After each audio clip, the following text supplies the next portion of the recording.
Good evening, all of you. Last time एक feature start केला होता आपण, दॅट इज चौथा फीचर बघितला.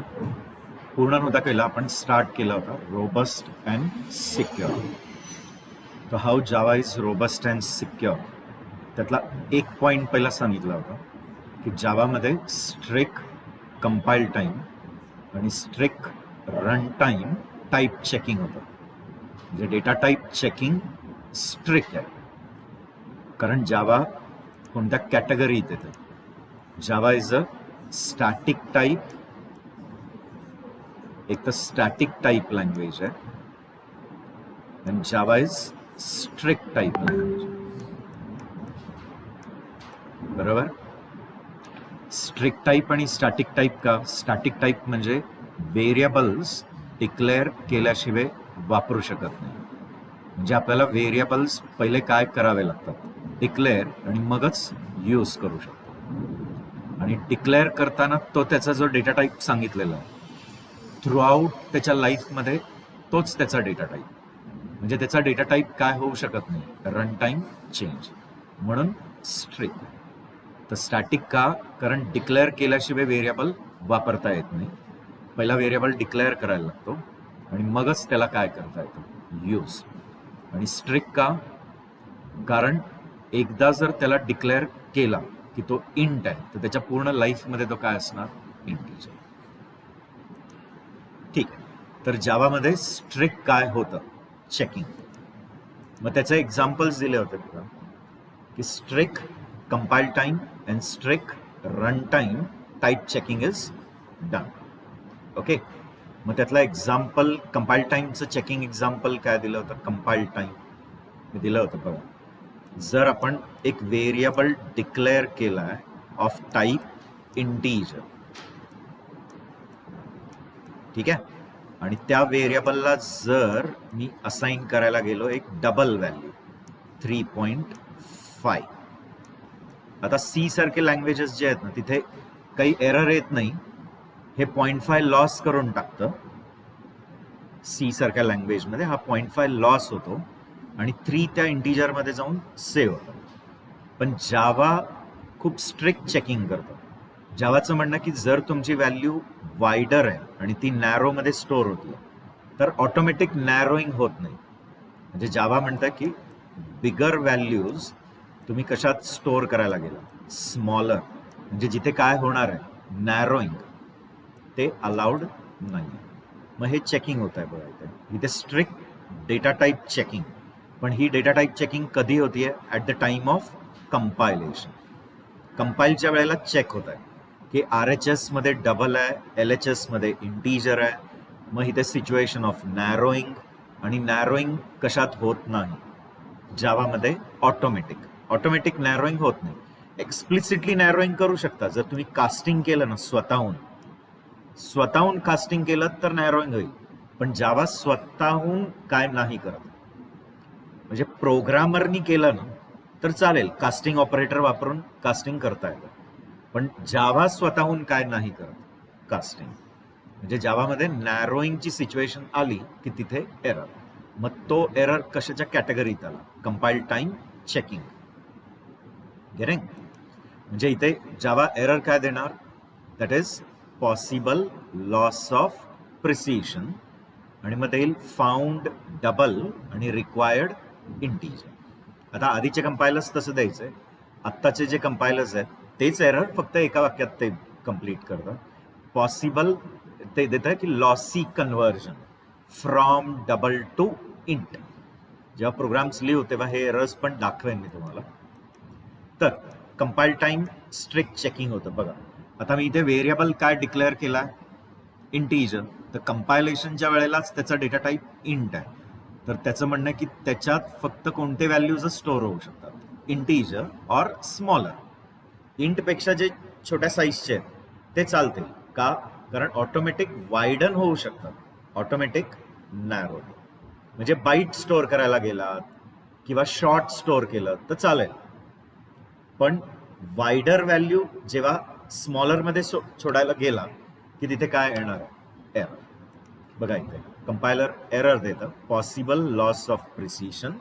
मग तिथे येतं पण फाउंड डबल, 4.5 हा डबल आहे आणि आय हा काय डिक्लेअर केलाय, इंटीजर. मग त्याच्यात इंट व्हॅल्यू पाहिजे आणि तुम्ही देताय डबल. मग हा झाला एक कंपाईल टाइमचा चेकिंग. आणि हे स्ट्रिक्ट कंपाईल टाइम चेकिंग होत आहे म्हणून लँग्वेज काय म्हणायचं, रोबस्ट आहे. मग रन टाइम चेकिंग पण होतं, ते पण मी लास्ट टाइम सांगितलं होतं थोडक्यात. मी सांगितलं होतं की जसं आपण एक क्लास एम्प्लॉई बनवलेला असेल, सपोज एक एम्प्लॉई नावाचा क्लास बनवलाय, करेक्ट. आणि मग मी एम्प्लॉई क्लासचा एक काय तयार करतोय, ऑब्जेक्ट. अज्युम करूया EMP नावाचा एक काय आहे, क्लास, आणि ई हा त्याचा ऑब्जेक्ट आहे. मी मागे जेव्हा OOPचे फीचर्स एक्सप्लेन केले पास्ट सेशन्समध्ये, तेव्हा सांगितलं की क्लास हा डेटा टाईप म्हणून ऍक्ट करतो आणि ऑब्जेक्ट्स हे त्याचे व्हेरिएबल्स. मग आता मी EMP लिहिलेला आहे, करेक्ट, पण अजून कॉपी नाही तयार झाली. म्हणजे ऍक्च्युअली एम्प्लॉई क्लासची काय तयार नाही झाली आहे, कॉपी, ऑब्जेक्ट नाही तयार झाला, इन्स्टन्स तयार नाही. म्हणजे त्याच्या कॉपीसाठी अजून काय अलोकेट नाही झाली आहे मेमरी. फक्त ई नावाचा एक रेफरन्स व्हेरिएबल. म्हणजे जावामध्ये हे लक्षात ठेवा, ऑब्जेक्टच स्वतः काय म्हणून आहे, रेफरन्स. जसा सीचा पॉइंटर असतो ना, तसा ह्यांच्याकडे ऑब्जेक्टच स्वतः कोण आहे, रेफरन्स व्हेरिएबल. तर ई हा काय, एक रेफरन्स व्हेरिएबल आहे, पण त्याच्यात अजून काय आलंच नाही, रेफरन्स. मग रेफरन्स कधी येणार, जेव्हा तुम्ही त्याला मेमरी अलोकेट कराल. आणि जावामध्ये ऑब्जेक्टला मेमरी रन टाइमच अलोकेट होते, न्यू नाही.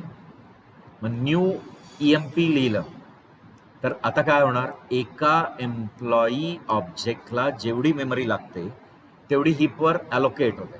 आता एका एम्प्लॉई ऑब्जेक्टमध्ये काय काय डेटा मेंबर्स आहेत ते तुम्ही क्लास डिझाईन करताना ठरवलेलं असेल ना, की ह्याच्यात नंबर आहे, नेम आहे, सॅलरी आहे, काय असेल ते, डिपार्टमेंट आहे. तेवढ्यांसाठी मेमरी काय होणार, अलोकेट. आणि त्याचं रेफरन्स कशात येऊन स्टोअर होणार, ई मध्ये, बरोबर.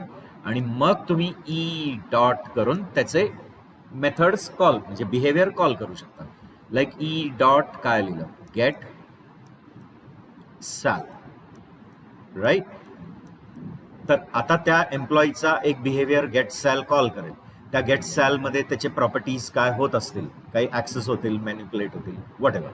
आता मी काय सांगतो की जर चुकून प्रोग्रामिंग मध्ये ही लाईन लिहायची विसरलात तुम्ही, कळतंय, कोणती लाईन लिहायला विसरलात, E equal to new employee, ही चुकून विसरलात आणि मग तुम्ही directly E dot get sal लिहिलं, तर कंपायलेशन प्रॉब्लेम नाही आहे. म्हणजे प्रोग्राम कंपाईल होतो सक्सेसफुली, पण रन करायला जेव्हा जाईल तेव्हा रन टाइम एरर थ्रो करतो. का, कारण ई मध्ये काय नाहीच आहे, रेफरन्स. फक्त ई म्हणजे तो थोडक्यात सीचा कसा डँगलिंग पॉइंटर असतो ना, की पॉइंटर बनवलाय पण त्याला कुठल्याच मेमरीला काय केलं नाही, पॉइंट. तसं आहे ते, की त्यावेळेला ई मध्ये नल तरी असेल किंवा ते अनइनिशियलाइज तरी असेल, तर ई डॉट गेट सॅल करायला गेला तर ते इल्लीगल आहे. का, थोडक्यात मी लास्ट टाइम एक्झाम्पल दिलं होतं की अजून ते ऑब्जेक्टच तयार नाही, म्हणजे बाळच अजून जन्माला आलं नाहीये, तर त्याच्या आधीच त्याचे सगळे कपडे, त्याचं घर, सगळं त्याच्या नावाने प्रॉपर्ट्या असं घेऊन ठेवू शकत नाही, गेटिंग. का, कारण ते अजून अस्तित्वात तर यायला पाहिजे ना. तर हा ऑब्जेक्ट जेव्हा एक्झिस्टन्स मध्ये येईल तेव्हा तुम्ही त्याचे काय कॉल करू शकाल, मेथड्स. तर त्यामुळे जावा काय जनरेट करतं, एरर. पण तो एरर कधी जनरेट होतो, कंपायलेशनच्या वेळेला का रन टाइम, रन टाइम. मग त्याच्यामुळे सुद्धा आपण लँग्वेजला काय म्हणायचं, रोबस्ट, गेटिंग. तर इल्लीगल काय ऍक्सेसच करून देत नाही मेमरी. म्हणजे जोपर्यंत ऑब्जेक्ट क्रिएट होत नाही तोपर्यंत तुम्ही त्या ऑब्जेक्टचे काय ऍक्सेसच करू शकत नाही, मेथड्स, गेटिंग. बघा इथे EMP लिहिलंय आणि ई डॉट गेट सॅल लिहिलं, म्हणजे काय विसरलात तुम्ही करायचं. हा, म्हणजे ऑब्जेक्ट फक्त डिक्लेअर केलाय, लक्षात घ्या. EMP लिहिला ना तर इथे फक्त काय तयार होतं, ऑब्जेक्ट डिक्लेअर होतो. म्हणजे स्टॅकवर फक्त एक रेफरन्स व्हेरिएबल तयार होतो, त्याच्यात अजून काय आलंच नाही, रेफरन्स. ते रेफरन्स कधी येईल? जेव्हा तुम्ही न्यू EMP म्हणाल तेव्हा ऍक्च्युली खरा ऑब्जेक्ट जन्माला येईल, म्हणजे त्याच्या प्रॉपर्टीजसाठी काय अलोकेट होईल. मेमरी त्याचे प्रॉपर्टी असेल, ई नंबर, नेम, सॅलरी, जे काय मेमरी अलोकेट होणार आणि मग त्याचा रेफरन्स कशात येऊन स्टोअर होणार, ई मध्ये. ते कामच करायचं विसरलात तुम्ही आणि डायरेक्टली ईचा काय कॉल करताय, गेट सॅल, जे रॉंग आहे. पटतंय का मी काय सांगतोय ते ऑल ऑफ यू? तर इथे काय थ्रो होणार या कंटेक्समध्ये? What will be thrown in this context? Null pointer exception. हा पण एक टाईपचा काय आहे, क्लास आहे आणि तो एक एरर आहे जो कधी जनरेट होतो, रन टाइम. लक्षात घ्या, रन टाइम जे काही प्रॉब्लेम्स रेज होतात त्यांना आपण काय म्हणतो, एक्सेप्शन. मग आपण हे एक्सेप्शन्स कसे हँडल, त्याचा एक पूर्ण चॅप्टर आहे आपल्याला. आपण एक कम्प्लीट चॅप्टर शिकणार आहे ज्याच्यात एक्सेप्शन्स कसे हँडल करायचे, कसे ट्राय कॅच ब्लॉक्स लिहायचे, एव्हरीथिंग विल बी लर्न. तो in short what happened is clear to you. You are accessing the method without creating what, object. म्हणजे ऑब्जेक्ट पहिला बनणे गरजेचा होता. ऑब्जेक्ट बनणे म्हणजे कळलं ना, इन्स्टॅन्सिएशन. इन्स्टॅन्सिएशन म्हणजे कळतंय, हा म्हणजे त्या ऑब्जेक्टच्या प्रॉपर्टीजसाठी काय अलोकेट करायला पाहिजे, मेमरी. मेमरी अलोकेशनच काय झाली नाही आणि तुम्ही डायरेक्ट त्याचे काय ऍक्सेस करायला गेला, मेथड्स. हे रॉंग आहे. गेटिंग?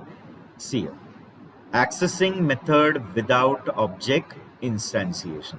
म्हणजे कोणती लाईन लिहिणे गरजेची होती, इथे ऑब्जेक्ट क्रिएट झाला म्हणजे ऑब्जेक्ट डिक्लेअर झाला, पण ऑब्जेक्ट इन्स्टॅन्सिएशनसाठी काय लिहायला पाहिजे होतं, न्यू EMP. ते लिहिलंच नाही. न्यू मुळे काय अलोकेट होतंय, हा न्यू मुळे रन टाइम मेमरी अलोकेट. ती मेमरी कुठे अलोकेट होईल, हिपवर. किती, जेवढी एका एम्प्लॉई ऑब्जेक्टसाठी लागते. मग म्हणाल एका एम्प्लॉई ऑब्जेक्टला किती मेमरी, तर ते त्याच्या डेटा मेंबरवर, लक्षात, त्याच्या प्रॉपर्टीजवर ठरेल ना. जर त्याचा प्रॉपर्टी ई नंबर आहे, नेम आहे, सॅलरी आहे, जे काय, तर त्या प्रत्येकाला जेवढी मेमरी लागते तेवढी मेमरी अजून काय झालीच नाही अलोकेट, आणि तुम्ही ते मेथड ऍक्सेस करायला गेला. ग्रेड, इथपर्यंत क्लिअर? ओके. आता दुसरा फीचर की का जावाला रोबस्ट म्हणायचं, तर जावामध्ये मेमरी लीक्सचा प्रॉब्लेमच येत नाही, ऑटोमॅटिक गार्बेज कलेक्शन. आपण ज्या वेळेला हिस्ट्री बघितली त्यात आपण ड्रॉबॅक्स ऑफ C++ बघितले की C++ मध्ये मेमरी लीक्सचा एक काय येतो इशू. का? कारण तिथे मेमरी जी काय रन टाइम अलोकेट करताना, रन टाइम हिपवरची, ती मेमरी एक्सप्लिसिटली काय करावी लागते, फ्री. एक्सप्लिसिटली फ्री कराल तेव्हा ती फ्री लिस्टमध्ये जाईल आणि OS ती मेमरी परत रिक्लेम, म्हणजे ती कोणाला तरी दुसऱ्याला अलोकेट. इथे एक्सप्लिसिटली करायची गरज नाही. बघा इथे दाखवतोय की तुम्ही एम्प्लॉई क्लासचा ऑब्जेक्ट डिक्लेअर केला, मग E=न्यू EMP लिहिलं, झाला, एक ऑब्जेक्ट तयार झाला. आणि थोड्या काळानंतर, मधल्या काळात त्याच्यावर काम केलं असेल आणि थोड्या वेळाने तुम्ही परत नवीन त्याच क्लासचा काय तयार केला, ऑब्जेक्ट. हे जर C++ मध्ये केलं असतं, तुम्हाला आठवत आहे ना, हिस्ट्रीमध्ये मी ते दाखवलं होतं की मध्ये आपल्याला काय करणे गरजेचं होतं, डिलीट.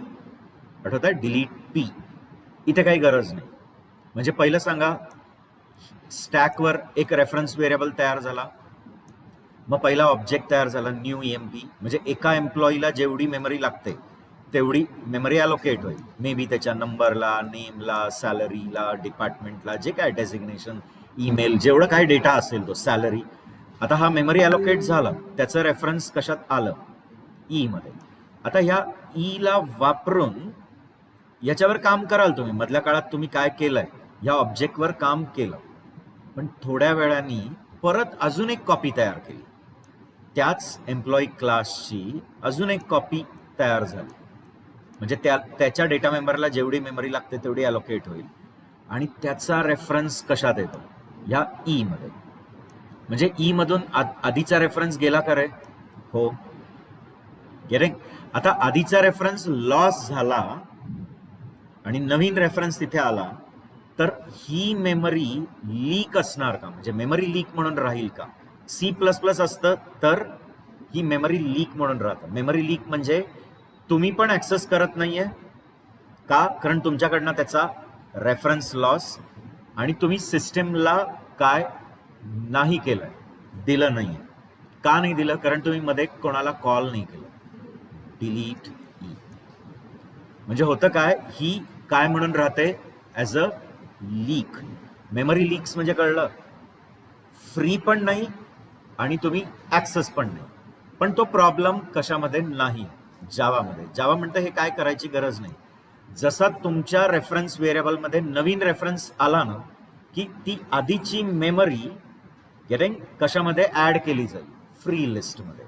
पण ती फ्री लिस्टमध्ये आता लगेच नाही ऍड होणार, एवढं फक्त लक्षात घ्या. इमिजिएटली नाही, म्हणजे कचरा झाला की लगेच हाऊसकीपिंग टीम लगेच कचरा काढायला येत नाही. आपल्या सोसायट्यांमध्ये पण तुम्ही किती पॅसेजेसमध्ये काय घाण करता, स्टेअर केसमध्ये काय जे असतं, पण मग तुमच्या सोसायट्यांमध्ये जे काही हाऊसकीपिंग टीम आहे ते त्यांचे टायमिंग्स ठरलेले आहेत.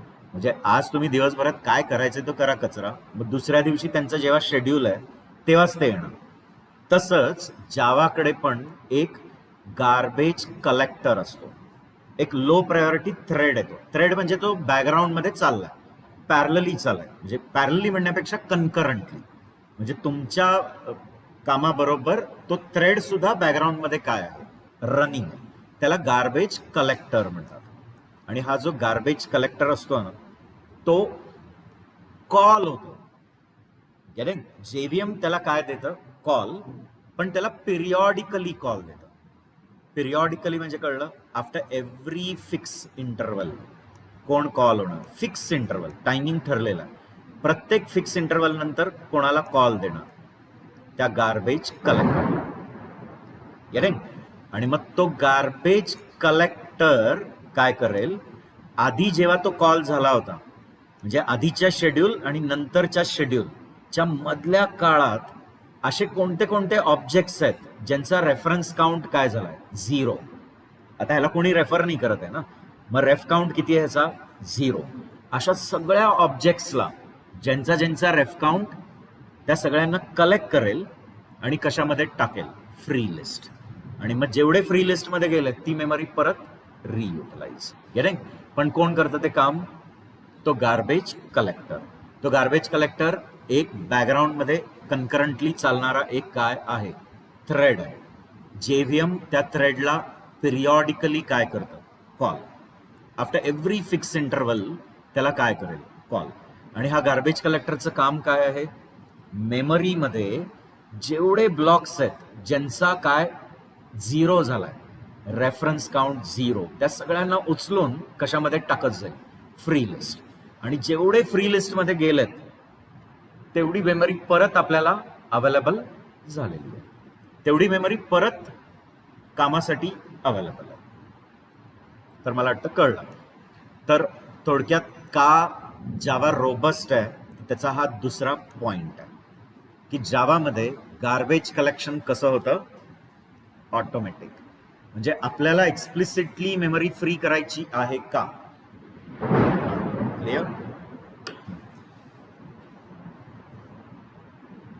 म्हणजे सी प्लस प्लस सारखा डिलीट ऑपरेटर कॉल करून ती मेमरी फ्री करावी लागते का, नाही. तर का नाही, कारण जावाकडे एक गार्बेज कलेक्टर आहे. ऑटोमॅटिक गार्बेज कलेक्शन पॉलिसी म्हणजे कळलं की त्यांच्याकडे एक लो प्रायोरिटी थ्रेड आहे आणि जेव्हीएम त्या थ्रेडला एका फिक्स टाइम इंटरवल नंतर काय देतं, कॉल. आणि मग त्या गार्बेज कलेक्टरचं काम काय आहे की त्याचा जे काही आधीच्या शेड्यूल आणि नेक्स्ट शेड्यूलच्या मधल्या काळात पूर्ण मेमरीमध्ये जेवढे ब्लॉक्स आहेत ज्यांचा रेफ काउंट काय झालाय, 0, त्या सगळ्यांना उचलून फ्री लिस्ट. मग जसं सांगितलं ना की आपल्या सोसायटीमधले जे हाऊसकीपिंग आहेत त्यांचा टायमिंग ठरलेला आहे, मग ते रोज सकाळी 10 वाजता येणार आणि मग त्या पूर्ण क्लिनिंग करून जाणार. मग आता परत ते काही तुम्ही दिवसभरात जी काही मुलं असतात सोसायट्यामध्ये किती घाण करतात, मग ते काय ते लगेच लगेच सारखं सारखं येत नाहीत. मग ते उद्याचं जेव्हा शेड्यूल असेल तेव्हा ते परत कशाला येणार, क्लिनिंग करायला. मग कालच्या शेड्यूल आणि नेक्स्ट डेच्या शेड्यूलच्या मधल्या काळात जितका कचरा झालाय ते सगळं तेव्हा ते कलेक्ट करून जातात. सेम पॉलिसी लाईक थिएटर्समध्ये पण असतात. थिएटरला जेव्हा जाता तेव्हा ती मूवी सुरू व्हायच्या आधी ती एक हाऊसकीपिंग टीम असते बघा, ती व्हॅक्युम क्लीनर सगळं घेऊन आत जाऊन सगळं क्लीन करून येते. गेटिंग?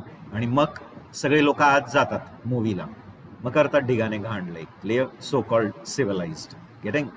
आणि ते करतात लाईक पॉपकॉर्न्स पाडलेले असतात, आईस्क्रीमचे रॅपर इकडे तिकडे घुसवून ठेवलेले असतात, आणि मग ते लगेच येतात का ते क्लीन करायला? तर ते कधी येणार? जेव्हा ती मूवी संपते तेव्हा परत. मग मूवी संपल्यावर परत जेव्हा येईल तेव्हा मूवी सुरू व्हायच्या आधी आणि मूवी संपायच्या मधल्या काळात जेवढा कचरा झाला तेवढा ते तेव्हाच येऊन काय करणं? कलेक्ट करणं. तीच पॉलिसी जावा पण फॉलो. बघा इथे मी त्याला एका एक्झाम्पलनी एक्सप्लेन करायचा प्रयत्न केला आहे. गेटिंग? See carefully. बघ, पहिलं मी काय केलंय, एम्प्लॉई ई नावाचा एक काय ऑब्जेक्ट आहे. हा ऑब्जेक्ट फक्त काय झालाय? डिक्लेअर. अजून त्या ऑब्जेक्टची कॉपी नाही तयार. आता कॉपी करले e equal to new EMP. Okay, एक कॉपी तयार झाली. बघा इथे हे स्टॅक आहे, हा हिप आहे. स्टॅकवर एक काय तयार होईल? तुमचा रेफरन्स व्हेरिएबल. आणि जावामध्ये ऑब्जेक्ट म्हणजेच रेफरन्स व्हेरिएबल आणि रेफरन्स व्हेरिएबल म्हणजेच ऑब्जेक्ट. ही यांची प्रथा आहे. आता ज्यांना C++ येत आहे त्यांना थोडंफार कन्फ्युजन होईल. ज्यांना येत नाही तर अगदीच बरं झालं, लाईक क्लिअर. म्हणजे direct C to Java. Getting? म्हणून ते युनिव्हर्सिटीनी इंटेलिजंटली आता C++ काही कोर्सेसमधनं उडवूनच दिलंय. डायरेक्ट C करा आणि मग कशाला या जावाला. आणि बऱ्याच वेळा इंडस्ट्रीमध्ये पण जावाची गरज असते, मग त्यांची तिथे पण डायरेक्ट कशावरच ट्रेनिंग होते. C घेतात आणि डायरेक्ट जावावर स्विच. म्हणजे काय C++ नाही आलं तरी चालतं का? कारण जावामध्ये परत OOPचे कन्सेप्ट आपण घेतोच सगळे. ओके, तर फक्त ज्यांना C++ त्यांना थोडंफार कन्फ्युजन होईल, कारण तिथे ऑब्जेक्ट बनवायची पद्धत दोन वे. तिथे ऑब्जेक्ट व्हॅल्यू मॉडेलनी पण बनतो आणि रेफ मॉडेल. इथे ऑब्जेक्ट्स हे स्ट्रिक्टली कशानेच बनतात? Reference model. म्हणजे ऑब्जेक्टचं नावच स्वतः काय होल्ड करतं? त्याचं रेफरन्स. पण मग काही मला कॉन्ट्राडिक्ट करतील की तुम्ही हिस्ट्रीमध्ये म्हणालात की जावामध्ये पॉइंटरच नाही, मग इथे तर म्हणताय की ह्याच्यात काय ठेवलंय? रेफरन्स. येणार आहे, मी क्लॅरिफाय करेन ते, की तो ऍक्च्युअली ऍड्रेस नसतो, तो एक हॅश कोड असतो. पण जेव्हा आपण क्लासेस ऑब्जेक्ट्सला येऊ ना तेव्हा मी त्याचं ते क्लॅरिफिकेशन देईन. तर ई नावाचा एक काय तयार झालाय? Reference variable. आता इथे हिपवर एक कॉपी तयार झाली. एक कॉपी म्हणजे त्या एका ऑब्जेक्टला जेवढी जागा लागते ना, नंबरला, नेमला, सॅलरीला, डेझिग्नेशन, डिपार्टमेंट, त्या सगळ्याला जेवढी जागा लागते तेवढी अलोकेट, आणि त्याचा रेफरन्स कशात आलं? ई मध्ये. कळताय? क्लिअर? मग मधल्या काळात तुम्ही त्या ऑब्जेक्टवर करताय काम थ्रू ई, आणि मग थोड्या वेळाने परत अजून एक ऑब्जेक्ट तयार केलं, अजून एक कॉपी तयार झाली, त्याचं रेफरन्स कशात येऊन स्टोअर झालं? ई मध्ये. आधीचं रेफरन्स गेलं. पण गेलं तर ही मेमरी लीक म्हणून राहील का C++ सारखी? नाही. म्हणजे असं नाही राहणार की ही मेमरी ऍक्सेसेबल पण नाही आणि फ्री पण नाही. म्हणजे आपण ऍक्सेस पण करू शकत नाही कारण आपल्याकडे रेफरन्स नाही, आणि ती सिस्टीमला पण गेली नाही, असं नाही होणार. जावामध्ये जेव्हा पण त्याचा गार्बेज कलेक्टर शेड्युल्ड आहे, तो गार्बेज कलेक्टर बघणार कोणते कोणते ब्लॉक्स आहेत ज्यांचा रेफ काउंट 0 आहे, त्यांना उचलून फ्री लिस्ट. मग हा दिसणारच ना, म्हणजे हा त्याचा रेफ काउंट 0 आहे तर ह्याला फ्री लिस्ट मध्ये टाकेल. बघा हा ऑब्जेक्ट काय होणार? Garbage collect. एग्रीड? मला वाटतं कळलं. ठीक आहे. मग नेक्स्ट आपण असं का म्हणू शकतो की जावा सिक्युअर पण आहे? तर यांनी काय सांगितलं की तुमच्या प्रोग्राममध्ये जर रन टाइम काही प्रॉब्लेम येण्याचे चान्सेस आहेत, प्रोबॅबिलिटी आहे, येईलच याचं गॅरंटी नाही, येऊ पण शकतं आणि नाही पण चान्सेस आहेत की तुमचा प्रोग्राम रन टाइम काय क्रिएट करेल प्रॉब्लेम. तर तुम्हाला पाहिजे की तो प्रोग्राम टर्मिनेट नाही व्हायला पाहिजे. कारण जर प्रॉब्लेम आला तर JVM ची स्टँडर्ड पॉलिसी काय? किल. तुमच्या प्रोग्रामला काय करून टाकतं, म्हणजे चुकीला माफी नाही. तुमच्या प्रोग्रामनी काहीतरी चूक केली ना तर डायरेक्ट प्रोग्रामच काय? टर्मिनेटच होतो. The program gets what? Terminated. Getting? तर तुम्हाला पाहिजे की तो टर्मिनेट नको व्हायला. तो प्रॉब्लेम जो आलाय ना तो ग्रेसफुली काय करूया आपण? हँडल. कळतंय का? क्लिअर?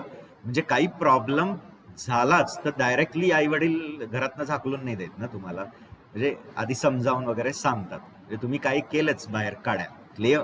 आणि मग ते काड्या पोचल्या कुठपर्यंत, आई वडिलांकडे, तर मग अगदी कधी कधी ओरडतात, काय समजावून सांगतात वगैरे, असं म्हणजे अगदीच डायरेक्टली हकलूनच वगैरे नाही देत ना, असं काही करत नाही, किंवा डायरेक्ट ढगातच असं काही करत नाही, म्हणजे असं होत नाही.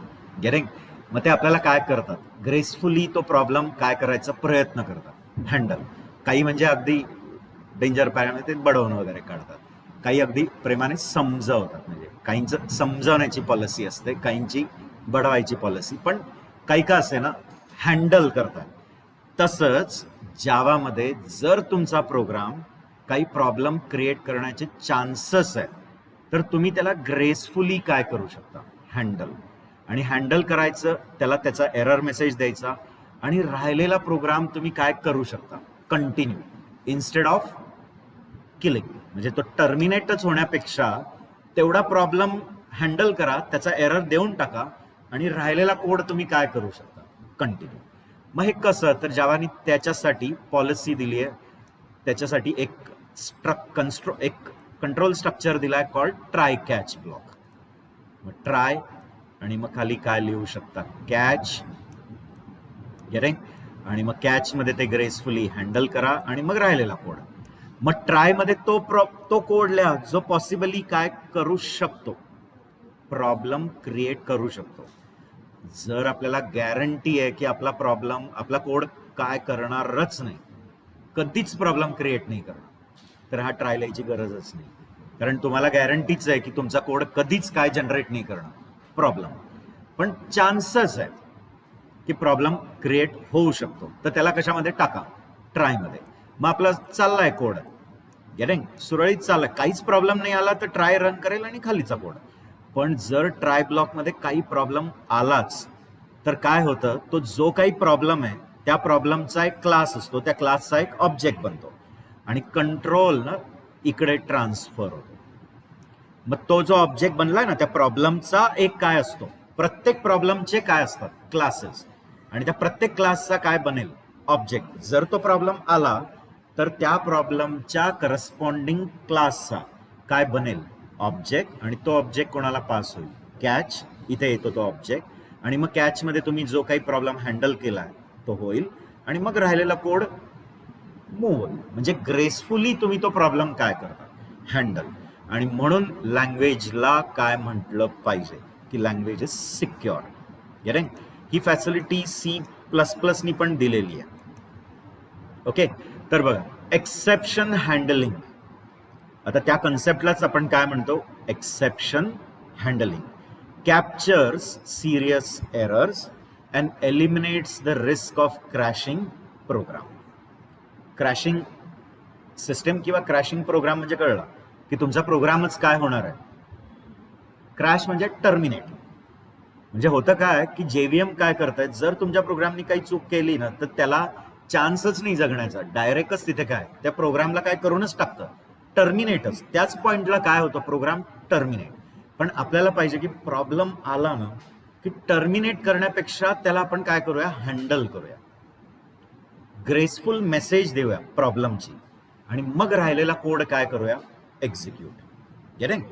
तर त्यासाठी त्यांनी काय दिलंय, एक्सेप्शन हँडलिंग फॅसिलिटी. ती इकडे मी दाखवतोय बघा. त्यांनी काय दिलं, असा ट्राय आणि कॅच लिहायचा एक सिंटॅक्स दिला, एक पूर्ण चॅप्टर येईल ना आपला एक्सेप्शन हँडलिंगचा, एक कम्प्लीट चॅप्टर आहे आपल्याला शिकायचं आहे, ज्याच्यात आपण शिकणार आहे की हे ट्राय कॅच ब्लॉक्स कसे लिहायचे, मग नेस्टेड ट्राय कॅच, मग आपले एक्सेप्शन्स कसे, इम्प्लिसिट एक्सेप्शन्स काय, सगळं बघणार आहे. आणि मग त्याच्यावर पण प्रॉपर एक्सरसाइजेस सॉल्व्ह करणार आहे आपण. पण एक्सेप्शन हँडलिंग हा खूप खूप महत्वाचा पार्ट आहे जावाचा, कारण जावानी ही फॅसिलिटी दिल्यामुळेच आपण म्हणू शकतो की जावा काय, सिक्युअर. आपण प्रॉपर सिक्युअर कोड्स लिहू शकतो. बऱ्याच वेळेला लागतं, लाईक तुम्ही आता ॲडव्हान्स जावामध्ये गेलात तर मग तुम्ही काही डेटाबेस कनेक्शन क्रिएट करता. आता डेटाबेस मॅनेजमेंट तुमचं झालेलं आहे, बाकी इंजिनिअरिंगवाल्यांचं झालंय की नाही माहित नाही. तर डेटाबेसशी तुमचा जावा प्रोग्राम काय होतोय, कनेक्ट. मग कधी कधी कनेक्शन फेल होतं, कनेक्शन करताना ती कनेक्शन स्ट्रिंग चुकली आहे किंवा डेटाबेसचं नावच चुकलं आहे, तर त्यावेळेला काय रेज होतात, एरर्स. मग ते एरर्स तुम्ही प्रॉपरली कॅचमध्ये काय करा, हँडल, आणि मग राहिलेला कोड कंटिन्यू. गेटिंग? ओके, मग अजून म्हणू शकतो की जावा का सिक्युअर आहे, तर जावामध्ये काय दिलेलंच नाहीये, पॉइंटर. आणि पॉइंटर नसल्यामुळे आपल्याला डायरेक्ट ऍक्सेस टू काय नाहीये. आणि मेमरीला डायरेक्ट ऍक्सेस नाही म्हणजे तुम्ही सिस्टीममध्ये काही हॅवॉक आणू शकता का, म्हणजे काही हॅझार्डस थिंग करू शकता. हॅझार्डस म्हणजे काड्या, थोडक्यात काड्या करू शकता का सिस्टीममध्ये, की तुम्ही त्या पॉइंटरला वापरून मग इंटरप्ट वेक्टर टेबलच डॅमेज केला आणि त्या इंटरप्ट वेक्टर टेबलमध्ये कुठल्या तरी दुसऱ्या फंक्शनचे ॲड्रेसेस जाऊन रिप्लेस केले आणि व्हायरसच घुसवले सिस्टीममध्ये, जे सी मध्ये आपण करू शकतो through pointers and all, function pointers वगैरे वापरून. ते फीचरच इथे होऊ शकत नाही. आणि म्हणून काय म्हणायचं की जावामध्ये पॉइंटर्स नसल्यामुळे डायरेक्ट ऍक्सेस टू मेमरी नाही. डायरेक्ट ऍक्सेस टू मेमरी नाही म्हणजे लँग्वेज काय आहे. Getting clear? तर थोडक्यात मला वाटतं कळलं. तर फीचर्स कळलं की का जावाला रोबस्ट म्हणायचं आणि का सिक्युअर. तर रोबस्ट क्विकली म्हणजे एक इन क्रक्स शॉर्टमध्ये रोबस्ट यासाठी म्हणायचं आहे कारण यांच्याकडे strict compile time, strict run time checking होतं. मेमरी लीक्सचे प्रॉब्लेम नाही, म्हणजे गार्बेज कलेक्शन ऑटोमॅटिक होतं. आणि तुम्ही सिक्युअर कोड्स का लिहू शकाल, ट्राय कॅच ब्लॉकमुळे. म्हणजे ट्रायमध्ये तो कोड लिहायचा जो प्रॉब्लेम देऊ शकतो आणि आलाच जर प्रोबॅबिलिटी चान्सेस, घुमून फिरून मॅथ्स येतच ना सगळीकडे, मॅथमॅटिक्स आलंच परत. प्रोबॅबिलिटी चान्सेस म्हणजे कळलंय ना की कधी कधी प्रॉब्लेम नाही पण येणार आणि कधी येऊ शकतं. आला तर जो प्रॉब्लेम आहे त्याच्या करस्पॉन्डिंग क्लासचा ऑब्जेक्ट बनतो आणि मग तिथून कंट्रोल कुठे येतो, कॅचला. मग कॅचमध्ये तुम्ही तो प्रॉब्लेम हँडल कराल आणि मग राहिलेला कोड कंटिन्यू कराल. म्हणजे ॲटलिस्ट त्या प्रोग्रामला टर्मिनेट होण्यापासून तरी वाचवलं ना. गेटिंग? आणि त्यामुळे लँग्वेज सिक्युअर आहे. आणि पॉइंटर्सच नसल्यामुळे ऑब्विसली सिस्टीममध्ये तुम्ही काही चुकीचं काम करू शकणार नाही आणि त्यामुळे लँग्वेज परत काय म्हणायची, सिक्युअर. मग एक पाचव्या फीचरला येऊया. आता पाचवा फीचर आहे that is Java is simple, clear, small and familiar. मग आता का जावाला सिंपल, स्मॉल आणि फेमिलियर म्हणायचं, ओके, एक एक करून एक्सप्लेन. त्याच्या आधी लक्षात घ्या Java is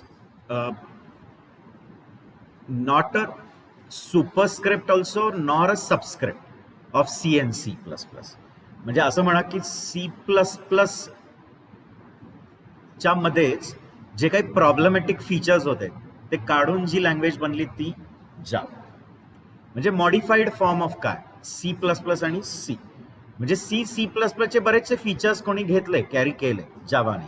like data types घेतले, control structure, for loop, while loop, switch case, data type, operators, मग ते व्हेरिएबल्स डिक्लेअर करायची पद्धत, अरेजची टेक्निक, ही सगळी बऱ्यापैकी कुठनंच कॉपी केलेली आहे सी आणि सी प्लस प्लस कडनंच. पण जे प्रॉब्लेम फीचर्स आहेत ते काय केलेत, काढून टाकलेत. गेटिंग? म्हणजे वेन डायग्राम जर दाखवायचा तर ही तुमची सी प्लस प्लस आहे, ओके. ही सी लँग्वेज आहे. आता हे तर माहितीच पाहिजे की everything what is there in C is there in, कारण सी प्लस प्लस हे सीच इन्क्रिमेंटेड व्हर्जन आहे ना, म्हणून तर तो प्लस प्लस लिहिला आहे ना. तो प्लस प्लस सीला प्लस प्लस द्यायचं साईन का, रिझन काय, सी मध्ये एक इन्क्रिमेंट डिक्रिमेंट ऑपरेटर असतो ना रे, इन्क्रिमेंट आणि डिक्रिमेंट, एकनी व्हॅल्यू वाढवायला आणि एकनी व्हॅल्यू कमी. हा ऑपरेटर आपण सी मध्ये शिकलेला आहे, इन्क्रिमेंट ऑपरेटर. मग तोच ऑपरेटर त्यांनी त्या लँग्वेजला दिला, म्हणजे सीला. त्यांचं म्हणणं आहे की सी प्लस प्लस ही सीचंच इन्क्रिमेंटेड फॉर्म आहे. गेटिंग? पण जावा जर कन्सिडर केलं तर ते असं आहे. गेटिंग? म्हणजे जावानी सी आणि सी प्लस प्लसचे चांगले फीचर्स घेतले स्वतःकडे, प्रॉब्लेमॅटिक फीचर्स त्याच्याकडेच ठेवले. ठेव तुझ्याकडेच, क्लिअर, काही नको आहे. आणि जे चांगले फीचर्स आहेत ते घेतले आणि आपले थोडे एक्स्ट्रा फीचर्स पण टाकलेले आहेत, लाईक पॅकेजेस. आता पॅकेज हा कन्सेप्ट कोणाकडे नव्हता, ह्यांच्याकडे. ह्यांनी पॅकेज मेकॅनिझम, इंटरफेस, गेटिंग, इंटरफेसचा कन्सेप्ट, क्लिअर. इंटरफेसेस हा कन्सेप्ट काय तो सांगेन. तर ते इंटरफेस मेकॅनिझम आणि खूप सारे अजून काही फीचर्स आहेत जे कुठून आले. आता जावा 8 आणि ऑनवर्ड्स एक कन्सेप्ट ऑफ लॅमडा एक्सप्रेशन पण इंट्रोड्यूस केलं, ज्याच्यामुळे जावा ही फंक्शनल लँग्वेज पण बोलली जाते. गेटिंग? आता लॅमडा फंक्शन्स हे आधीच्या व्हर्जनमध्ये नव्हतं, हे न्यू मध्ये ऍड केलेलं आहे. आणि म्हणून बऱ्याच वेळा इंटरव्ह्यूजमध्ये विचारतात की जावा 8चे नवीन फीचर्स काय माहिती आहेत का, जावा 11चे काय फीचर्स आहेत. हे कॉमनली आस्क्ड इंटरव्ह्यू क्वेश्चन्स आहेत. कधीतरी लास्टला सांगेन की एक्स्ट्रा फीचर्स म्हणजे ह्या न्यू व्हर्जनच्या जावानी काय काय नवीन ऍड केलंय, फीचर्स सांगणार, डोंट वरी. ठीक आहे. तर आपण पहिलं डिस्कस करू की का जावा सिंपल. ओके. तो always remember Y Java is simple, because they have taken all the good features of C, C++ and फक्त ॲड ऑन फीचर्स त्यांचे ऍड केले. म्हणून काय म्हणायचं की लँग्वेज काय ठेवलेली आहे, सिंपल सी आहे. सी अँड C++ मधले पॉइंटर्सचे जे फीचर्स आहेत, पॉइंटर तो काढून टाकला. Pre process and header files काय आठवत आहेत का? अगदी म्हणजे पहिल्या लेक्चर मध्येच आपण ते सगळे कन्सेप्ट बघितले. पहिला लेक्चर ऑफ सी. मग सीच्या पहिल्या लेक्चरमध्ये आपण फर्स्ट सी, पहिला लेक्चर नाही, पहिला C program, first C program. मग फर्स्ट सी प्रोग्राममध्ये आपण ह्याच्याबद्दल खूप डिस्कस केलेलं आहे. हेडर फाईल्स काय आहेत, तर त्या .h फाईल्स असतात ज्याच्यात तुमच्या लायब्ररी फंक्शन्सचे प्रोटोटाइप्स असतात. मग प्री प्रोसेसर काय करतो, ते सगळे प्रोटोटाइप्स तुमच्या .c मध्ये आणून डंप करतं. मग तुमची .c अजून काय होते, मोठी होते. गेटिंग? मग ते एक सगळे काय आहेत, कॉम्प्लिकेटेड फीचर्स आहेत ना सीचे. पॉइंटर्स सुद्धा बरेच जणांना अजूनही समजत नाही, म्हणजे अजूनही किती लोकांना पॉइंटर्स गरगरतच, म्हणजे समजूनच येत नाही. पॉइंटर्सचे कन्सेप्ट अजूनही काय होत नाही, क्लिअर होत नाही. मग गो टू एक फीचर होता सी मध्ये. गो टू मुळे आपण कोड मँगलिंग करू शकतो. कोड मँगलिंग म्हणजे कुठूनही कुठेही जम्प करता येतं, कंट्रोल कुठेही घेऊन जाऊ शकतो, इथून तिकडे तिथून इकडे, ज्याच्यामुळे काय होऊ शकतं, परत कोड काही ना काहीतरी क्रॅश करू शकतं किंवा काही चुकीचं काय प्रोड्यूस करू शकतं आउटपुट. मग हे सगळे फीचर्स कशामधनं काढलेत, सी आणि C++चे सगळे फीचर्स जावामधनं काढले. आणि त्यामुळे ती लँग्वेज काय म्हणायला पाहिजे, सिंपल. गेटिंग? तो why we should call Java as a simple language, because हे कळलं ना, नॉट इन जावा. आता मी पानन नाही एक्सप्लेनेशन देऊ शकत इथे स्लाइडवर. क्लिअर? एकच मिनिट. ओके. तो एक्सप्लेनेशन सगळं असं पेजेस भर जे सगळं बुक्स आहे ते इथे स्लाइडवर नाही देत आहेत, तर थोडक्यात दिलेलं आहे. तर का त्याला सिंपल म्हणायचं मला वाटतं कळलं. कारण पॉइंटर्सची feature, header files, go to, हे सगळं कशातनं काढून टाकलं, जावा. मग त्याला स्मॉल का म्हणायचं ते सांगतो. कारण ऑपरेटर ओव्हरलोडिंग आठवतं काही? आता ह्यांना नसेल माहिती, म्हणजे ज्यांनी C++ नाहीच केलंय त्यांचं जाऊ दे, ज्यांनी केलंय त्यांना माहिती पाहिजे. ऑपरेटर ओव्हरलोडिंगचा जो फीचर आहे तो जो C++ आहे तो जावानी काढूनच टाकला. म्हणजे जावामध्ये काय नाहीच आहे, ऑपरेटर ओव्हरलोडिंग. जावामध्ये मल्टिपल इनहेरिटन्स काढून टाकला. मल्टिपल इनहेरिटन्स आपण ज्या वेळेला हिस्ट्री बघितली त्यावेळेला दाखवली. डायमंड प्रॉब्लेमची सिच्युएशन येते, आठवत आहे ना, कॉमन बेस क्लास नाही दाखवलं होतं. हा एक आहे. आता हा ऍक्च्युली मल्टिपल इनहेरिटन्स नाही, हा हायरार्चिकल इनहेरिटन्स आहे. आणि मग याच्यापासून जेव्हा तुम्ही परत एक काय तयार करता, न्यू चाइल्ड क्लास, मग याला आपण मल्टिपल म्हणतो, राईट? मग मला सांगा, हा जो गोष्ट आहे ही हिते दोन्ही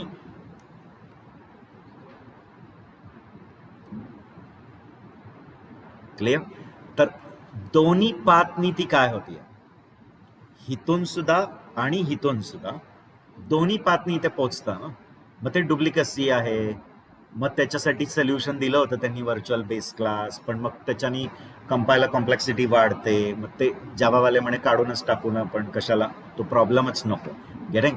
म्हणून जावामध्ये काय नाहीच आहे, मल्टिपल इनहेरिटन्स. ऑपरेटर ओव्हरलोडिंग म्हणजे तुम्ही एक्झिस्टिंग ऑपरेटरला एकपेक्षा जास्त कामं दिली आहेत.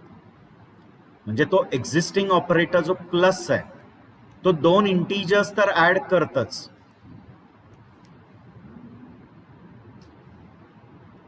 क्लिअर. 2 इंटीजर्स ऍड करायचं काम तर प्लस करेलच, पण तुम्ही आता काय करू शकता की त्याला अजून वेगळ्या वेगळ्या ऑब्जेक्ट्सवर ऑपरेट करायला द्यायचं. म्हणजे the class of objects on which it can operate वाढवायचं. म्हणजे आता 2 इंटीजर्सवर आहे तर मी 2 डेटवर त्याला काय करणार, वापरणार. ते ऑटोमॅटिक होत नाही, त्याच्यासाठी तुम्हाला ते ऑपरेटर ओव्हरलोडिंगचा ऑपरेटर फंक्शन लिहावा लागतो. मग 2 डेट, मग 2 टाइम. म्हणजे होतंय काय कळलं का आता, की हा जो प्लस आहे जो आधी 2 इंटीजरवर काम करत होता त्याला 2 डेट्सवर 2 टाइमवर पण काय करायला लावतात, काम करायला लावतात. म्हणून त्याला ओव्हरलोडेड. म्हणजे तो त्याचं मूळ काम करतच आहे, प्लस काय करताय, ऍड ऑन काम करताय, एक्स्ट्रा बर्डन दिलाय. ओव्हरलोडिंग म्हणजे कळलं ना. Maugham is always what, overloaded. घरी मॉमला तिचं ऑफिशियल काम तर करायचंच असतं, म्हणजे जे ठरलेलं आहे दिवसाचं, क्लिअर. आणि सडनली पाहुणे आले की त्यांचं पण हँडल करायचं. आणि जर ती वर्किंग मॉम आहे तर तिला ते पण करायचंय प्लस घराचं पण करायचंय, आणि प्लस आले कोणी टपकले तर त्यांचं पण. म्हणजे किती कामं ओव्हरलोडेड आहेत तिला. म्हणजे ओरिजिनल काम प्लस काय, मल्टिपल काम.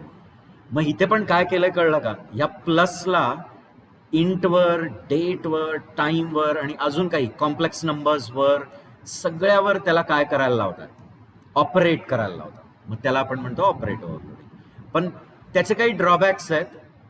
त्यांचं म्हणणं आहे की कन्फ्युजनला लीड होतं. म्हणजे तोच ऑपरेटर मल्टिपल डेटा टाइप्सवर काम करतो, गेटिंग.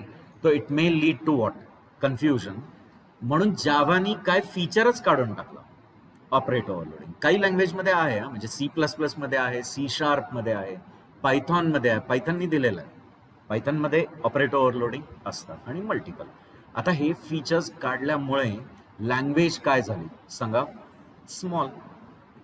हे सगळे जे काही फीचर्स होते हे थोडे डिफिकल्ट फीचर्स होते ना. मुळात पॉइंटर्स हा कन्सेप्ट किचकट आहे, हा समजत नाही.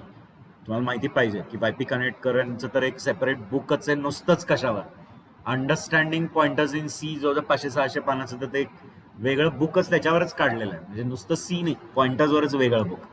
तर समजणारा हा फीचर एवढा सोपा नाही, थोडा डिफिकल्ट आहे. हेडर फाईल्सचा कन्सेप्ट बऱ्याच जणांना कळत नाही की कसं त्या हेडर फाईलचं कंटेंट तुमच्या फाईलमध्ये येऊन डंप होतं. मला वाटतं फर्स्ट C प्रोग्राममध्ये ती .i फाईल पण ओपन करून दाखवली, कसं ते सगळं त्याच्यात येऊन ऍड झालं आणि मग तो आपला फाईल जास्त लाईन्सचा झाला. आणि गो टू फीचर पण एक प्रॉब्लेमॅटिक फीचर आहे. तर हे सगळे फीचर्स काढून टाकल्यामुळे लँग्वेज काय झालं, सिम्पल झालं. कारण हे समजण्यासाठी डिफिकल्ट फीचर्स आहे. आणि हे फीचर्स काढल्यामुळे लँग्वेज काय झालं, स्मॉल. आणि यांचं म्हणणं आहे की ज्याला C++ येतं ना तो इझिली जावाला पण काय करू शकतो, कोपअप करू शकतो. कारण बऱ्याचशा गोष्टी त्याच्याच कुठे कॅरी झालेल्या आहेत. जे सांगितलं जसं डेटा टाईप्स, बरेचसे डेटा टाईप तेच आहेत त्यांचे. म्हणजे इंट आहे, फ्लोट आहे, ते सगळं कॅरी केलेलं आहे. ऑपरेटर्स तेच आहेत, arithmetic operator, relational operator, logical operator सेमच आहेत. Increment operator, decrement, compound arithmetic, ते सगळे ऑपरेटर कॅरी केले. Control flow instructions, if else, switch case, while loop, for loop तसंच आहे. मग बऱ्यापैकी तेच कन्सेप्ट कशामध्ये आहेत, जावामध्ये. म्हणजे प्रोग्रामर ज्यांना ऑलरेडी काय येत आहे C++, त्यांना जावाला हँडल करायला काही डिफिकल्ट नाही. They are already familiar with it. आणि म्हणून त्याला काय म्हटलंय की जावा इज क्लिअर. तर C++चे डेटा टाइप्स, C++चे कंट्रोल फ्लो इन्स्ट्रक्शन्स कळलंय ना, इफ एल्स, स्विच केस, ते सगळे. सिमिलरली ऑपरेटर्स, हे असे जे काही फीचर्स आहेत C++चे ते कशामध्ये कॅरी होत आहेत, जावामध्ये, गेटिंग. आणि त्याच्यामुळे जावाला काय म्हणायला पाहिजे, फॅमिलियर. तर ह्या तिन्ही गोष्टींमध्ये कळलं ना काय. याच्यामुळे जावाला काय म्हणायचं, कारण हे सगळे किचकट फीचर्स होते ते काढून टाकले म्हणून जावा सिम्पल. हे डिलीट केल्यामुळे लँग्वेज छोटी झाली. मल्टिपल इनहेरिटन्स, ऑपरेटर ओव्हरलोडिंग हे कमी केल्यामुळे लँग्वेज काय झाली? स्मॉल. गेटिंग? आणि ह्या गोष्टी ऑलरेडी लोकांना काय येत आहेत. म्हणजे जे जावा शिकायला जेव्हा सुरू करतील तेव्हा ते ऑलरेडी म्हणजे they must be knowing what, म्हणजे ज्यांना आधीच C++ येत असणारच आहे असं अझम्पशन आहे. कारण ती लँग्वेज जेव्हा आली तेव्हा कोणती लँग्वेज खूप पॉप्युलर होती? C. म्हणजे ऑलरेडी प्रोग्रामर्स ती लँग्वेज वापरून झाले होते. मग त्यांनाही वापरायला काही डिफिकल्ट नाही, ते त्यांना ऑलरेडी काय असणार? फॅमिलियर. गेटिंग? म्हणून काय म्हणायचं की Java is simplified version of C++. Agreed? तर मला वाटतं हे फीचर्स कळले, इथपर्यंत कळले तुम्हाला सगळ्यांना हे फीचर्स, राईट? आता आपण बाकीचे फीचर्स आता घेणार नाही. आता आपल्याला जरा प्रोग्रामिंग कडे स्विच करायचं आहे. पुढच्या बॅचचे विचार कर.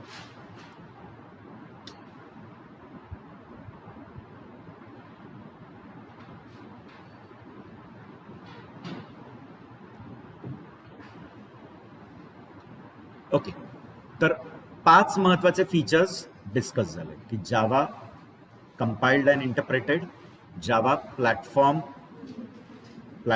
And independent and portable, Java is object oriented, robust and secure, आणि last Java is simple, small and familiar.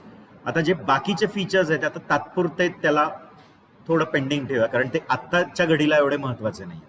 Getting? आत्ता आपल्याला प्रोग्रामिंगकडे डाईव्ह करायचं.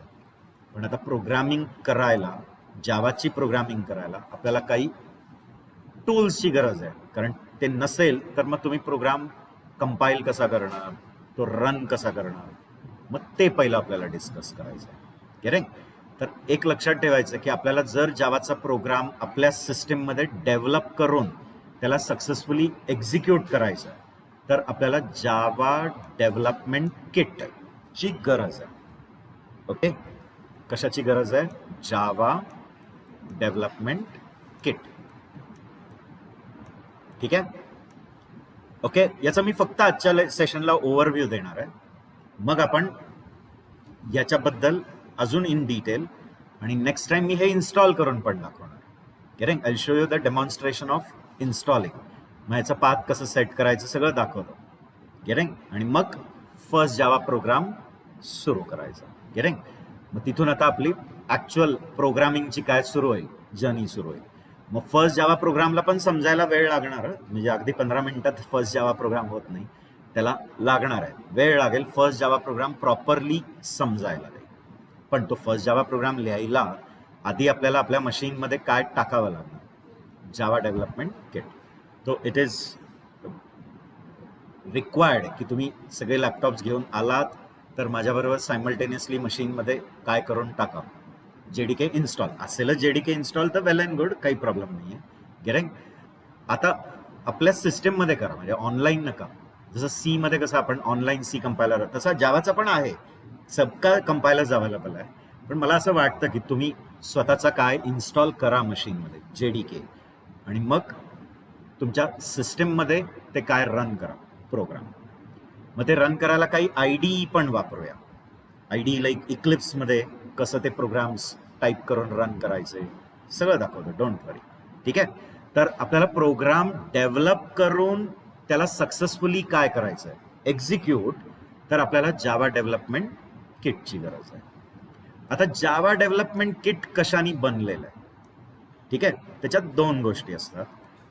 एक असतं जावा रनटाईम एन्व्हायरमेंट आणि दुसरं असतं टूल्स. गेटिंग? सेट ऑफ काय टूल्स. आता टूल्स मध्ये स्टँडर्ड टूल्स लाईक तुमचा कंपायलर आहे, डिबगर आहे, प्रोफायलर आहे. म्हणजे तुमच्या प्रोग्रामला बाईट कोड मध्ये कंपाईल करायला लागणार ना, मग कंपायलर लागेल, मग डिबगर लागतो जर डिबग करायचं आहे, प्रोफायलर असतो, मग जार टूल आहे. जार टूल म्हणजे बऱ्याच क्लासला कॉम्प्रेस करून एकच झिप फाईल तयार करायची, मग त्याची जार टूल असते, त्याला जावा आर्काइव्ह म्हणतात. मग ती जार टूल आहे. ॲपलेट व्ह्यूवर आहे, जे आता जावा 7 नंतर नाही अवेलेबल. म्हणजे जावा 7 नंतर ॲपलेट ॲब्सोल्यूट झाले. म्हणजे आता जर आपण आता लेटेस्ट जेडीके इन्स्टॉल करणार, जेडीके 17 वगैरे, तर त्यात तुम्हाला काय रन करायची फॅसिलिटीच नाही आहे ॲपलेट्स. गेटिंग? कारण त्यांनी त्याला इतिहासात टाकून दिलं, कालबाह्य झालं ते. आता इट्स गॉन, ते डेप्रिकेट झालं. कारण त्यांचं म्हणणं आहे ॲपलेट्स वगैरे आता हो गया अभि, ते प्री इंडिपेंडन्समध्ये गेलं. त्यांचं म्हणणं आहे आता ते नाही आहे, ती फॅसिलिटी कशात नाही दिली आहे न्यू जावा. गेटिंग? पण तरी पण मशीनमध्ये रन करून बघायचं, मग आपल्याला कुठून तरी जुना जेडीके शोधायला लागणार जो असतो त्यांच्या सिस्टीमवर. मग तो जुना जेडीके इन्स्टॉल करून मग ते त्याला काय करायला लागेल, रन. गेटिंग? तर ठीक आहे, तुम्हाला कळलंय की JRE लागतं आणि टूल्स आहे. मग टूल्समध्ये मी सांगितलं ॲपलेट व्ह्यूअर, तुमचा कंपायलर, प्रोफायलर, हे सगळे, आणि काय जावा रनटाईम एन्व्हायरमेंट. आता जावा रनटाईम एन्व्हायरमेंटमध्ये पण दोन गोष्टी आहेत. Clear? That is Java virtual machine आणि लायब्ररीज. ठीक आहे? आता फक्त एवढं आजच्या सेशनला समजून घ्या आणि मग पुढच्या वेळेला ह्याच्याबद्दल इन डिटेल बघणार. गेटिंग? तर JRE मध्ये काय आहे, जावा व्हर्च्युअल मशीन, ज्याचं मेन काम आहे to execute the byte code. Actual byte कोडला रन करायची जबाबदारी कोणाची आहे? JVM. आणि लक्षात घ्या, JVM हा एक प्लॅटफॉर्म सारखं पण बिहेव करतो. प्लॅटफॉर्म म्हणजे OS सारखं, म्हणून त्याला व्हर्च्युअल OS पण म्हणू शकता. म्हणजे तुमच्या OSच्या वर हा रन होतोय. हार्डवेअर म्हणजे मेन काय, हार्डवेअर आहे. हार्डवेअरला डायरेक्ट इंटरफेस आपल्याला नाही आहे. कोण देतं? OS देतं. OSच्या वर कोण रन होणार? Virtual machine. आणि व्हर्च्युअल मशीनच्या कंट्रोलमध्ये आपला डॉट क्लास. कळतंय? म्हणजे dot class runs under the context of JVM. आणि JVM स्वतः पण एक प्रोग्राम आहे जो प्रत्येक प्लॅटफॉर्मचा वेगळा असणार. तर JVM कोणाच्या कॉन्टेक्स्टमध्ये रन होतो? JVM प्लॅटफॉर्म डिपेंडंट आहे, लक्षात घ्या. JVM प्लॅटफॉर्म डिपेंडंट म्हणजे प्रत्येक प्लॅटफॉर्मची JVM वेगळी, आणि ती सननी डेव्हलप करून ठेवलेली आहे, आपल्याला काही चिंता नाही करायची. तर काय लक्षात ठेवाल की JDK कशाने बनलाय? JRE आणि टूल्स.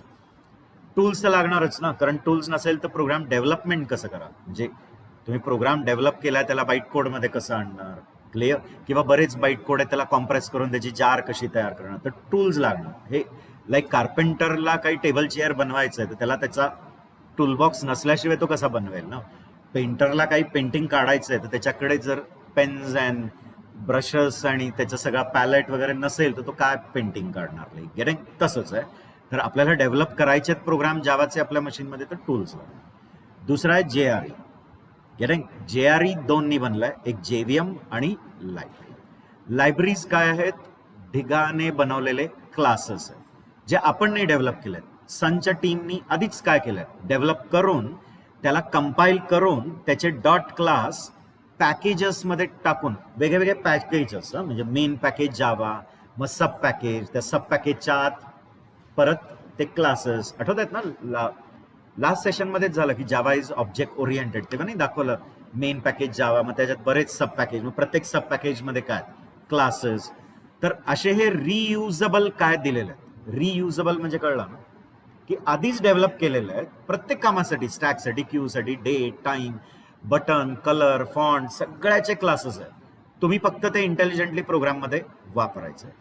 याला ऍक्च्युली लायब्ररी म्हणण्यापेक्षा, लायब्ररी ही सी कडची स्टाईल आहे, यांची style instead of library they call it as Java APIs, application programming interface. का त्याला इंटरफेस म्हणाय? कारण तुमच्या प्रोग्राममध्ये तुम्ही फक्त त्याचा प्रोटोटाईप वापरत, म्हणजे तुम्हाला त्याचं सिंटॅक्स माहिती आहे, पण त्या फंक्शनचे ऍक्च्युअल कोड्स ते त्या लायब्ररीजमध्ये. गेटिंग? तर तुम्ही हे फंक्शन्स तुमच्या प्रोग्राममध्ये काय करा, यूज करा. आणि JVM ती महत्वाची एंटिटी आहे ज्याच्यामुळे तुमचा प्रोग्राम काय होणार आहे, बाईट कोडमध्ये byte code to machine code. मग लाईन बाय लाईन बाईट कोडला ऍक्च्युअल मशीन कोडमध्ये आणण्याचं काम JVM. आणि JVM तेवढंच एक काम करत नाही हं, म्हणजे byte code to machine code, ते बऱ्याचशा OSच्या जबाबदाऱ्या पण पार पाडतं. OSच्या जबाबदाऱ्या लाईक ॲलोकेशन, तुमच्या प्रोग्रामला मेमरी ॲलोकेट, तुमच्या प्रोग्राममध्ये डेटाला मेमरी ॲलोकेट, ती मेमरी गार्बेज कलेक्ट, म्हणजे आता तुम्ही वापरत नाही तर त्याला फ्री लिस्टमध्ये टाकणे, बरेचसे थ्रेड्स आहेत तर त्यांचं शेड्युलिंग करणे, ही सगळी जबाबदारी JVMची असते, जी आपण इन डिटेल बघूया. क्लिअर? फक्त एक महत्वाचं लक्षात घ्या की प्रत्येक जगातल्या सिस्टीममध्ये आहे ना, हा JRE असतोच, भले टूल्स नसतील. म्हणजे जगातल्या सगळ्या मशीन्सवर जर JDK इन्स्टॉल्ड नसेल तरी कोण असणारच JRE. गेटिंग? आणि म्हणून आपण कोणत्याही जगाच्या मशीनवर जावाचे बाईट कोड्स काय करू शकतो, रन. म्हणजे प्रत्येक OS जेव्हा इन्स्टॉल होते तेव्हा त्याच्याबरोबर काय येतच, JRE. गेटिंग? तर JRE असतंच, ज्याच्यात लायब्ररीज आणि काय असतात, तुमचा VM असतो. गेटिंग? फक्त काय नसतात, टूल्स. मग जर तुम्हाला प्रॉपर प्रोग्राम डेव्हलपमेंट कम एक्झिक्युशन करायचं आहे तर मग तुम्हाला काय लागणार, JDK लागणार. गेटिंग? तर प्लीज लक्षात घ्या, तुमच्या मशीनमध्ये जर काय इन्स्टॉल्ड नाही आहे JDK तरी काही इश्यू नाही आहे, काय असतंच JRE. आणि JRE असेल तर तुम्ही कोणाचाही बाईट कोड तुमच्या मशीनमध्ये रन, पण रन फक्त. स्वतः आता प्रोग्राम डेव्हलप करून त्याला बाईट कोडमध्ये कन्वर्ट करायचा असेल तर मग तुम्हाला कोणाची गरज पण लागणार. गेटिंग? तर ते कसं आहे कळलं ना, एन्व्हलपच्या आत एन्व्हलप असं आहे ते. म्हणजे हा JDK कळताय, JDK कशाने बनलाय, JRE प्लस, बरोबर. आणि हा JRE आहे आणि JRE प्लस टूल्स. आणि JRE मध्ये काय आहे,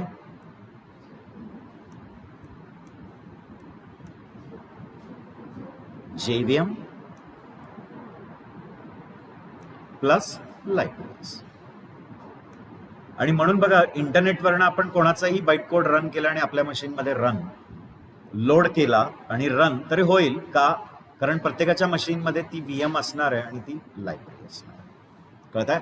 आता ह्या सगळ्यांबद्दल आपण नेक्स्ट सेशनमध्ये क्विकली डिस्कस करणार आणि मग सुरू करणार फर्स्ट जावा प्रोग्राम. त्याच्या आधी तो जावॅक, त्याच्या आधी आपण JDK इन्स्टॉल करायचं, पाथ विथ सेट करायचं, मग आपण फर्स्ट जावा प्रोग्राम लिहायला सुरू करू. पण त्याच्या आधी दोन महत्वाचे टूल्स आहेत, एक जावॅक टूल आणि एक जावा टूल.